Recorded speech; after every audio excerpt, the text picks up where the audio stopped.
quand je dis ça, vous allez m'excuser, vous allez introduire un propos ce soir par les Bidjans. Les Bidjans ressemblent à nos amis des Caraïbes, ce bassin Caraïbes. Ils ont les mêmes problèmes.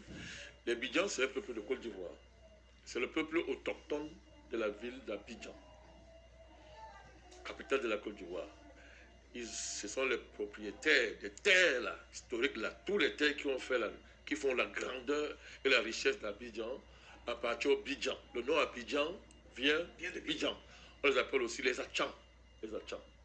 Bien même on peut dire à une certaine mesure, les Ibriés, en regardant cette fameuse fleuve Ibrié.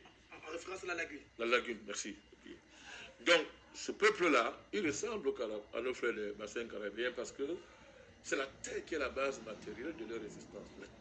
La terre, c'est sacré. Alors, comme nos amis de la Caraïbe, là-bas, on arrache leur terre, on mixe les populations pour déséquilibrer l'unité démographique et, parlons comme ça, ethnique au sens noble du mot.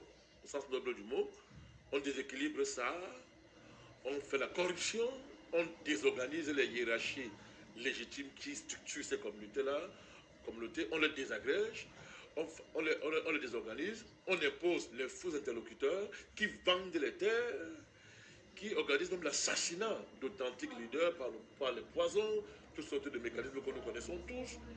On rend la vie impossible là-bas, on introduit des maladies, on casse, on change tout l'écosystème culturel, géographique, mental de l'endroit pour racheter les terres. C'est ce que nous fait vivre, que ce soit en Martinique, dans tout ce qu'ils appellent le territoire d'outre-mer. Mais Babi nous a interdit d'utiliser ça, je suis d'accord avec lui, le mot là. Le bassin caribéen, c'est la même chose. Donc les Bidjans souffrent ça en Côte d'Ivoire. Et les Bidjans, le pouvoir de M. Ouattara, qui travaille pour les Occidentaux, les Bolloré, Sa Majesté le roi du Maroc, pour tous ces intérêts-là qui se sont partagés à Abidjan. Vous savez qu'Abidjan n'appartient pas aux Ivoiriens, ce débat il est clos. Donc ils se sont partagés. Donc les premières personnes qu'on a dépossédées de leur terre sont les Bidjans. Avant d'arracher maintenant Abidjan à tous les Ivoiriens. D'abord les Bidjans. C'est pour ça qu'il y a un lien entre le sort de la Côte d'Ivoire actuelle et la problématique des Bidjans. Il y a un lien très profond que je conseille à tous les Ivoiriens de méditer. Vous comprenez? De méditer et pour mieux comprendre la situation aujourd'hui. Donc, actuellement, on a renversé les véritables hiérarchies du peuple Bidjan par la corruption. On pourchasse le prince légitime Bidjan qui est réfugié au Luxembourg, à Auré-Salomon. On arrache sa maison, on viole son compte bancaire, on ferme son compte bancaire, on menace ses enfants, on le chasse du travail, on lui rend la vie impossible. Et tout ça est diligenté par M. Ouattara avec des complicités jusqu'au Luxembourg. Au niveau de la justice, regardez comment on pourchasse quelqu'un et on vous parle d'état de droit, de démocratie. Le fait de pourchasser un individu à ce niveau-là. Avec la complicité de l'État du Luxembourg également. Mais attends, quoi? Les réseaux sont totalement sophistiqués. Vous voyez comment on peut cibler quelqu'un, le tracer jusqu'à là où il est et le persécuter, lui rendre la vie impossible. Pourquoi? Parce qu'il est fier d'être Bidjan. Donc en Côte d'Ivoire, M. Ouattara a nommé un gouverneur qui s'appelle Robert Mambré Begré. Robert Mambré Begré, je cite son nom pour qu'il sache que le monde entier le suit ça. Il fait semblant d'être un Bidjan. Il n'est pas Bidjan, mais il se passe pour un Bidjan.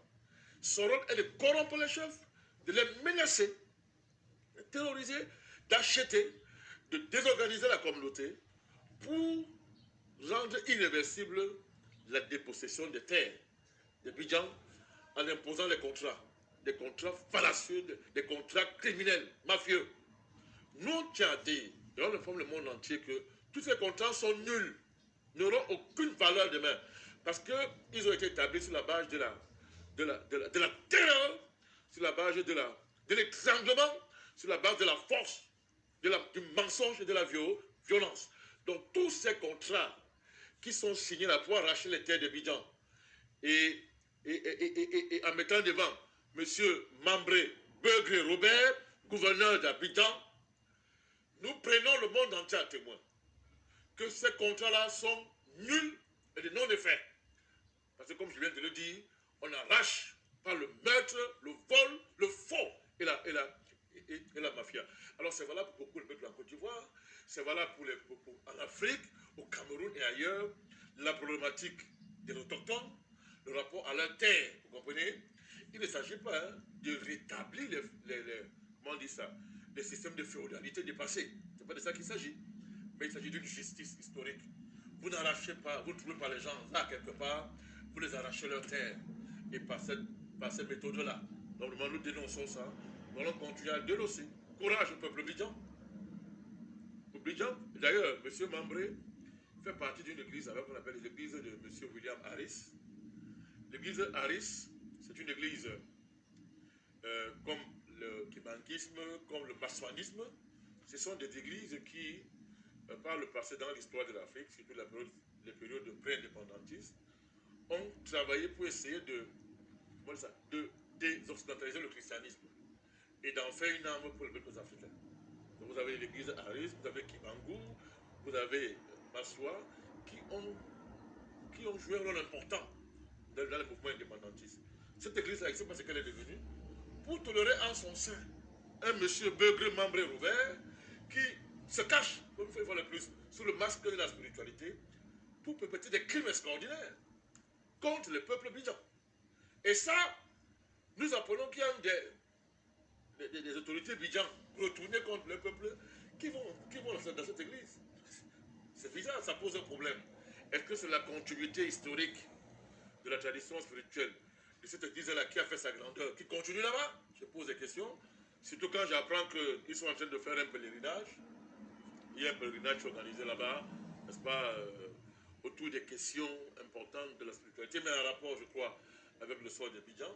Mais il est temps qu'on se pose les vraies questions, n'est-ce pas, pour savoir quel est le rapport entre le gouverneur d'Abidjan, Beugre Mambré Robert, et l'Église, n'est-ce pas, ou bien des parties de l'Église, quel est le rapport que les lie dans cette destruction programmée du peuple Abidjan. Je termine en saluant mon ami Djoulé Ava, Djelou Ava. J'ai reçu le cadeau qu'il m'a fait par tes soins. Une excellente galette musicale dans la pure tradition de son génie que les vrais Morgan camerounais connaissent. Djelou Ava, c'est un grand nom de la musique camerounaise. J'aurai l'occasion de revenir, je voudrais le signaler que je suis en train d'écouter, de déguster, et j'aurai l'occasion de l'appeler personnellement au téléphone et de lui dire merci. Mais je voulais que les monuments du monde entier sachent que Djelou a tenu à nous dédicacer la dernière somme musicale qu'il vient de produire et que je suis en train de le déguster.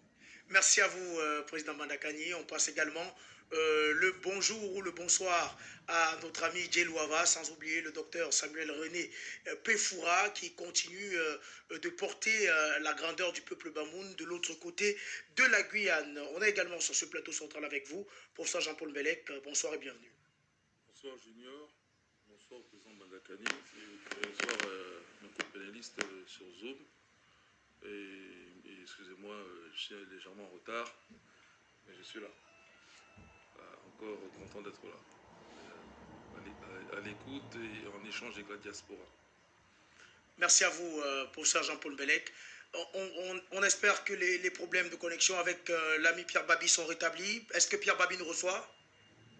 Oui, bonjour Frère Wafo, je vous reçois très très bien. Alors donc tout à l'heure, c'est vrai que j'étais un petit peu vraiment en panne de son et d'image. Là, ça y est, c'est bien,